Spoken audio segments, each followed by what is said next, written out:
पूछा था। तो मैं कहा मैं आपको पहले वार्न कर दूं कि वो वैसे ही उन्हें कह दिया कि वो आपसे मिलना नहीं चाहते हैं। मेरा पहला सवाल आपसे, मैंने आपकी स्पीच सुनी, बहुत सारी स्पीचेस सुनी है। Does Arvind Kejriwal want to be the Prime Minister of India? No, I don't want to become the Prime Minister. Neither do I want to become the Chief Minister. मेरा मकसद कोई मंत्री, प्रधानमंत्री, मुख्यमंत्री बनने का बिल्कुल भी नहीं है। ना मेरा एम्बिशन है, ना मेरा मकसद है। हमारा मकसद केवल इस देश के लिए है। हमारा मकसद इस देश को भ्रष्टाचार, महंगाई और सांप्रदायिकता से छुटकारा दिलाने का है। आपने 2012 में कहा कि आप पॉलिटिक्स नहीं ज्वाइन करेंगे।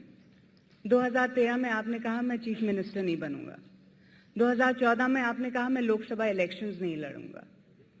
अब लगता है कि आप लड़ेंगे, तो हम किस चीज को बिलीव करें? क्योंकि हर बार आपने जो भी कहा, फिर आपने कहा लोगों की इच्छा है, लोगों की डिमांड है और अरविंद केजरीवाल वही करेगा जो लोग चाहेंगे। तो अगर लोगों ने चाहा कि आपको प्राइम मिनिस्टर बनना है तो आप बन जाएंगे? देखिए, मेरी प्रधानमंत्री बनने की कोई इच्छा नहीं है, लेकिन आपका जो पहला सवाल है, मैं ये मानता हूं कि मैंने कई बार अपने निर्णय बदले हैं। दो तरह की चीजें होती हैं, एक होती है एथिकल। अगर कोई ऐसी बात है जो कि इमोरल है, अनइथिकल है और वो हम करते हैं, वो गलत है। लेकिन अगर अपनी यात्रा में हमें कई बार अपने निर्णय बदलने पड़ते हैं और निर्णय बदलने का कारण हमेशा हम लोग देते हैं, हम लोग ट्रांसपेरेंटली सबको बताते हैं, तो मुझे लगता है उसमें कोई गलती नहीं है। गुजरात के बारे में बात करूंगी। आपने तो काफी कुछ कहा, कुछ ऐसे चार्जेस भी दिए, कितने सब्सटैंशिएटेड हैं, क्या प्रूफ है, वो आगे चल के देखा जाएगा। बट ये जानना चाहती हूँ कि आपने हमेशा कहा कि मेरी लड़ाई, आम आदमी पार्टी की लड़ाई इशू बेस्ड है। जो थ्रेट्स हैं कंट्री को, चाहे वो करप्शन है, कम्युनलिज्म है, विमेन सेफ्टी है, विमेन सेफ्टी है। आपने कहा मेरी लड़ाई राहुल गांधी या नरेंद्र मोदी के खिलाफ नहीं है, जब आपसे पूछा गया था। आज आप गुजरात गए, आपकी इलेक्शन कैंपेन में सबसे बड़ा आपका जो अब ये पिट स्टॉप या आप उसको टूर कहेंगे, वो गुजरात में था।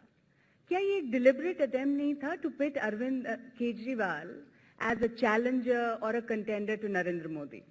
क्या ये एक स्मार्ट पॉलिटिकल मूव नहीं है? आप मीडिया वाले तो ऐसा कहेंगे, लेकिन देखिए, पिछले 1 साल से आज आप अगर किसी से पूछें, जैसे मैं एक टीवी चैनल पे 3-4 दिन पहले देख रहा था रात को, एक ट्रेन के अंदर एक पत्रकार घुसा। उसने एक बंदे से पूछा, भैया किसको वोट दोगे? बोला मैं किसान हूं, नरेंद्र मोदी को वोट दूंगा। क्यों दोगे? नरेंद्र मोदी जी किसानों के मसीहा हैं। ये पिछले 1 साल से इस देश के अंदर सबसे बड़ा षड्यंत्र चल रहा है कि कुछ मीडिया हाउसेस ने जानबूझ के, उसमें कभी कैपेसिटी में नहीं बोला। मैंने सलमान खुर्शीद जी के भ्रष्टाचार को एक्सपोज किया, कभी उनकी पर्सनल लाइफ के बारे में कुछ नहीं बोला। मुकेश अंबानी जी के भ्रष्टाचार, कभी उनके पर्सनल मुद्दों के, आज भी मैंने 16 क्वेश्चंस, मुद्दे रेज किए थे, 16 मुद्दे सारे टीवी वालों को बताए थे। मैंने कभी मोदी जी के पर्सनल लाइफ के बारे में, उनकी पर्सनल जिंदगी के बारे में कभी नहीं बोला। मुद्दों की बात कर रहे हैं और मुद्दे आने चाहिए, मुद्दे डिस्कस होने चाहिए, उसको आप पर्सनलाइज तरीके से मत लीजिए। मैंने कभी पर्सनलाइज नहीं किया। ठीक है, मान लिया कि आपका ट्रिप जो गुजरात का था, it was not meant to be a confrontation और प्रोवोकेटिव, बट आप वहां थे, खबर आई कि आपको डिटेन किया गया। गुजरात पुलिस कहती है कि हम अंडर द इलेक्शन कमीशन हम पता कर रहे थे कि कहीं आप ट्रैफिक वायलेट तो नहीं कर रहे हैं, आपके पास परमिशंस हैं, और उसका रिएक्शन हमने दिल्ली में देखा। आपके पार्टी वर्कर्स बीजेपी हेडक्वार्टर्स पहुंच गए। क्या वो प्रोवोकेशन नहीं थी? देखिए, 2 चीजें इसमें है। पहली चीज तो हमारे पार्टी वर्कर्स जो बीजेपी दफ्तर गए, मुझे लगता है उसकी जरूरत नहीं थी। उसकी जरूरत इसलिए नहीं थी, हमारी लड़ाई बीजेपी वालों से नहीं है, हमारी लड़ाई इस भ्रष्टाचार से है। तो जो विकास का मॉडल हम गुजरात में एक्सपोज कर रहे थे, आज हमारे सामने सबसे बड़ा चैलेंज है उसको देश के जनता के बीच में ले जाना। तो आप मानते हैं you are embarrassed by that? नहीं, I am just coming to that. दूसरा, जो आपने नहीं कहा, मैं कहता हूं, हमारे कुछ लोगों ने वहां पे वायलेंस में इंडल्ज किया। I admit that and I am extremely sorry about it. मैं माफी मांगता हूं इस देश से उसके बारे में। अगर हम लोग हिंसा करेंगे तो फिर बहुत गड़बड़ हो जाएगी, फिर तो ये सारा मूवमेंट डिरेल हो जाएगा। आज तक 3 साल से हम लोगों ने इतने सारे प्रोटेस्ट किए, इतने सारे धरने प्रदर्शन किए, कहीं जरा सी भी वायलेंस नहीं हुई।